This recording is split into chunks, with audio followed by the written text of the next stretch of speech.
topesa mbote na bandeko nyonso bamesana kolanda biso pe bazolanda biso dans cette tranche ya émission le verset de la semaine. Émission le verset de la semaine, c'est une émission produite par le pasteur François Moutombo Voici l'homme, une émission qui se tourne chaque dimanche na niveau ya ACK Kalembele. Mais cette émission a pour objectif nous fixer, nous informer pour toyeba qu'est-ce qui se passe chaque semaine na niveau ya ACK Kalembele. Quelle est la vision de la semaine? Quel est le verset oyo ya dimanche oyo ezali ko introduire ou définir semaine otobandi?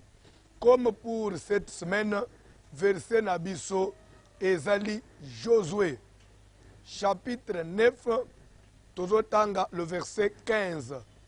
Josué 9 nazotanga le 15e verset. Bible ezoloba Josué fit la paix avec eux et conclut une alliance par laquelle il devait leur laisser la vie, et les chefs de l'assemblée leur jurèrent. Les chefs de l'assemblée, c'est-à-dire les chefs de l'assemblée d'Israël, leur jurèrent. Pour dire quoi? Josué a fait l'alliance n'aba habitant ya Gabaon, c'est-à-dire les Gabaonites. Joseph fit l'alliance avec les Gabaonites, alliance par laquelle il devait leur laisser la vie. Puisque thème nabiso obo sanate semaine tobandi tozole belesir les alliances et leurs conséquences. Les alliances et leurs conséquences. C'est vrai. Tozomona David. Bible zolo bana mukanda ya deuxième livre à Samuel 21 verset 1er à 3 voire même 4. Bible zolo que David chercha la face de l'Éternel. Du temps de David, il eut une famine qui dura 3 ans. David chercha la face de l'Éternel. L'Éternel lui dit, c'est à cause de Saül et de sa maison sanguinaire, c'est parce qu'il a fait périr les Gabaonites. David a béni les Gabaonites,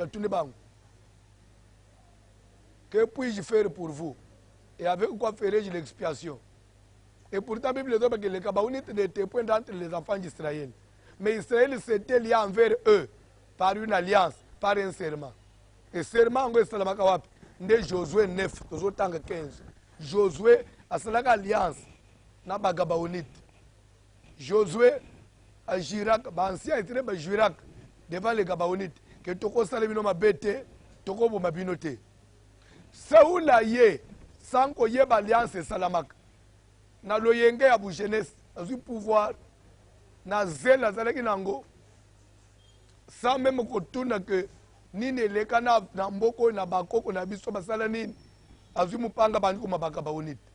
Bible ezolo ke Saul asakufaki renya na ye sila David aye mupanga na Nzambe teme na Israël makambo nyonso se bloqué.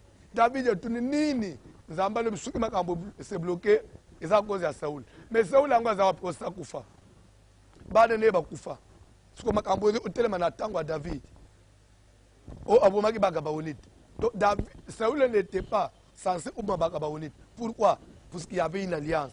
Keba tozo tambola tozo landelelo via kijene via loyenge mozo ba uti famille unité makambo ba kozala basala te ba papa no basala mama ni bilo kozala ba engagement zo na bato ba serment sala na bato oyebite. Les jeunes ils contactent des alliances par-ci par-là. Ils prennent des engagements par-ci par-là. Ils font des promesses par-ci par-là. Nathalie, c'est qu'ils voient même. Moi, les partout tu passes. Ce sont des engagements, ce sont des serments. Lorsqu'on ne respecte pas ça, blocage est tellement. Moi, si tu prends des engagements, au lingo, au lié, un jour, il faut rattraper. Saoul, Bible dans son zèle pour Israël et pour la maison de Juda, sans contenir contre les Gabaonites, parce que c'est l'alliance d'Israël. Alliance soit on va vous laisser la vie. Maintenant, Saoul a ôté Bangoufi, Zamba Balukel Israël. Moutou Salang Saoul, Zamba Balukel Israël. L'air David a tourné Zamba Lobi, au Mataokit. il faut réparer avec les Gabaonites. Il y a des choses, malgré tes prières, il faut réparer. Oh non, bon soyo, bon yesu ne ulus. Kaka, yesu akoteki na ndako ya zachete. Après Zacha, si j'ai fait tort de quelque chose à quelqu'un, je lui rends les 4 triples.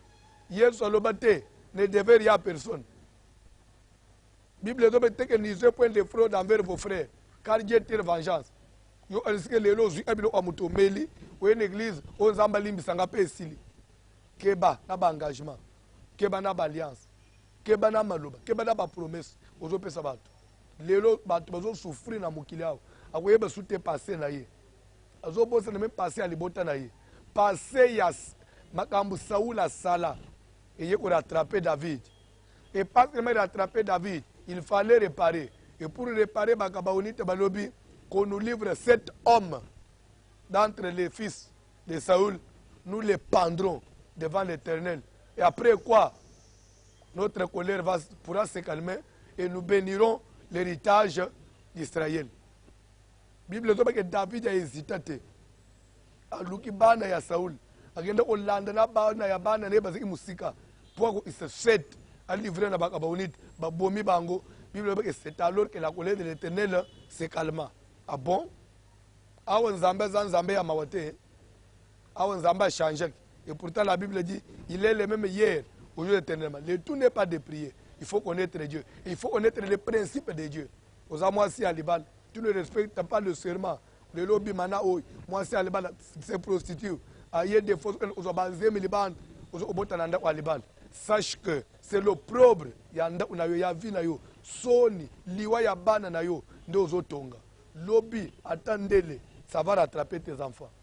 Nde matie to bandi. Vous pouvez peut-être trouver cela dur. Parce qu'aujourd'hui, les gens aiment les choses qui leur font plaisir. Dieu t'aime, il va te bénir, tu seras grand. Take it. En tout cas, non. Aime ceux qui vous disent la vérité. C'est pas la bataille. Même la vérité, elle fait mal, mais elle guérit. Wanande zali, musala to banji semelo. Tozo koba, tikala branché, on ne jamais dessus. Zamba Pambole, nous place Bolangibiso. Notre adresse, avenue Kalembelembe, numéro 72, dans la commune de Kinshasa. Kalembelembe 72, référence, croisement, avenue Kalembelembe Plateau. Non loin de la maison communale de Kinshasa. Au Timbinza, Bandal, Tokitambo, Lingwala, au communal Rompo Willeri, Zoa Kabamba, direction Beaumarchais, au quartier Prince Akassavou. Au Lekimouké Maison Minala Kinshasa, à votre gauche, sur croisement Kabambar Plateau, au côté, croisement Mena Kalembelembe Plateau à gauche, déplacé église Nabiso, à Sera Kalembelembe et Zouami. Au Tichango, Kingasani, Limete, Matete, même victoire, au Zoya Bokassa, au Lekindolo, au commune à croisement, au Kassa Kabambar, station à Natuna, Sera Kalembelembe. Ce n'est pas loin. Ça sera toujours à votre gauche aussi. Au Tibo marché Barumbu, toujours courageusement, Bokassa Kabamba, la station de Tuna Sega Kalembelembe, et ça c'est à Kobungate. Programme d'absolu culte. Nous prions tous les jours, de lundi à dimanche. Du matin, le programme à Tongo Zali, de 10h à 12h30, de lundi à vendredi. Nous avons la prière à Tongo. Et tout ça, la prière n'a pourquoi de 16h30 à 20h30 de lundi à vendredi. Comme ça, chaque mardi, chaque jeudi, entre les deux cultes, entre le culte à Tongo et à Poko, tout ça, la prière à délivrance, suivi des cas difficiles, aux stérilités, aux maladies, au blocage, tout ça, à délivrance, chaque mardi, chaque jeudi, tout ça, la prière, il y a des cas, il y a 12h30 à 15h30, 15h, 15h30. Sur la grande temple, là, c'est Kalembelembe. Le programme va veiller presque tous les jours. Cette semaine, nous commençons demain lundi, à partir de minuit jusqu'à 3h du matin, avec toutes les sœurs célibataires, de lundi à samedi matin. Veiller de minuit à 3h. Et dimanche, nous avons 3 cultes, de 8h à 12h. Tout ça, on a culte d'adoration et d'enseignement. de 12h30 à 14h30, culte francophone. C'est le même programme. La Oyatongo, même prédication. Le soir, de 16h30 à 20h30, culte de combat. Prière à ma casse. Prière à revendiquer droit na yo.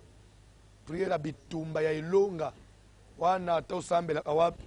Okosisa kama ya culte na yo l'église, soit au répondre na ba engagement dans une église et les après-midi dimanche vous allez nous rejoindre na Kalembelembe to sambeli nzambe akozanga te kusunga yo vraiment wana ezali programme na biso et en passant je souligne déjà kobosana te grand rendez-vous la grande fête des juifs du 14 août au 21 août.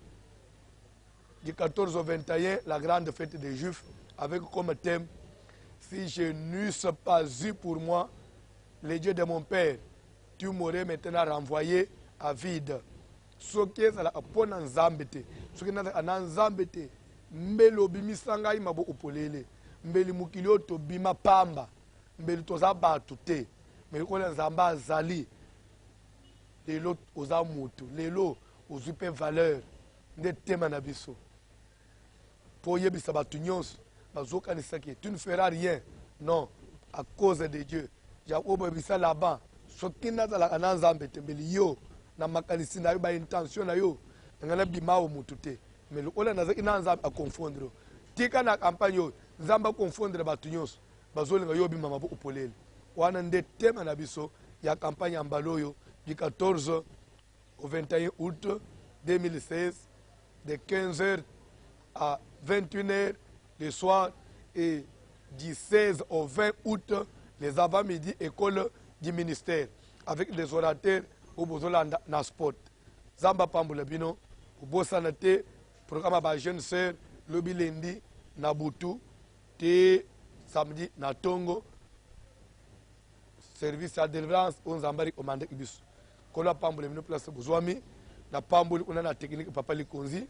Na pamboli de Léon de Dieu merci ainsi que l'équipe na bango nyonso pona musala kitoko tokutani dimanche prochain na tranche ezoya mbala na sima ciao.